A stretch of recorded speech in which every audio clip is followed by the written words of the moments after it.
Hey Patron, so this mess here represents my exploration of trying to create a convincing replica coin. So I'm making a puppet film where the puppet is supposed to pick up the coins. The issue with using a real one, though, is that they're a little bit too heavy, I think, for the puppet to pick up properly without it slipping out all the time. So I want to make something that has the finish and the look of a coin, but without the weight. So obviously casting it in a different material was the way to go. So I decided to use this English halfpenny here as the one that I cast. I did try some other ones as well. This one here is a shilling, but I like the look of the halfpenny, and especially because it's worn like this, it makes it look kind of antique-y and creepy kind of looking, which will suit the piece quite nicely, I think.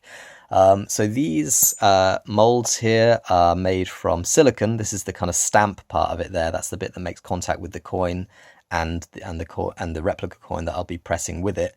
But then creating kind of a harder shell out of plastic or resin or something like that is a good way to go too, because you can push down on it and you don't have to worry about the relief becoming, or rather the design becoming a bit distorted. So that's the way to do it, I think. But in terms of the finish, this is the part I had the most trouble with. So initially I tried to use something called copper leaf and wrap the replica coins up in that. But as you can see, that the actual result isn't too convincing. It's all these sort of micro wrinkles in the piece, and also because it's so delicate, it's ripped. There's a little bit of copper leaf there, and you get the sense of quite how delicate it is just looking at it there. And my fingers it's really floaty stuff, and it rips as well. And you can see there's a big rip there in the middle. So that wasn't going to work. I thought I could get over the sort of the delicateness of it by using a slightly thicker copper, but then all of these micro wrinkles just become a bit more macro, and it was sticky back as well. So when I peeled it off, a lot of the embossed design was lost as well. So that wasn't great either. Spray paint didn't work too well either. I'm not sure I have an example of that one, but basically what it did was it filled in a little bit too much of the recesses within the coin. So all of these kind of details become a bit muddied and a little bit less clear. Having said that, I do like the worn look of this, but it's a little bit of a different, what's the word?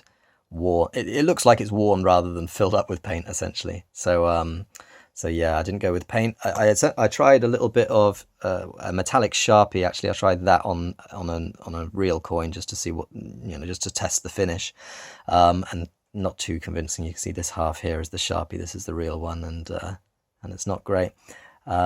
Eventually, I went with this here. So this is superfine metallic bronze powder, and with a little bit of this stuff to kind of give it a little bit of stickiness and a little bit of, it makes it a bit more like paint when you use it with this. You mix it up there as I've done there, and then just use a little rag or something like this to kind of work it into the replica coin, and you get a really nice finish. And I'll show you actually. Oh yeah, so here's a little test piece that I did. Can you see that there? So that's pretty convincing. It's this side here. I kept the other one plain so you can see the difference kind of before and after. But yeah, and you can see a little bit of darkness in there. I was talking about the dirt earlier, that works its way into the real coins, and I've done that with just acrylic, kind of like rubbing it over the top. It's a process called weathering. I think it's quite often done with acrylic. Adam Savage of Tested does I think a little rundown of weathering, because he's kind of a master at it actually. So yeah, and this one here is the most recent one that I've done, and it has it's very nice and shiny. The weathering's very convincing, and just looking at it there, it looks like metal. It looks like a convincing coin. So I'm very happy with the result, although it did take a fair few days to get this result. On the back you can see the original material, a little bit of powder on it, but there you go. Nice, huh?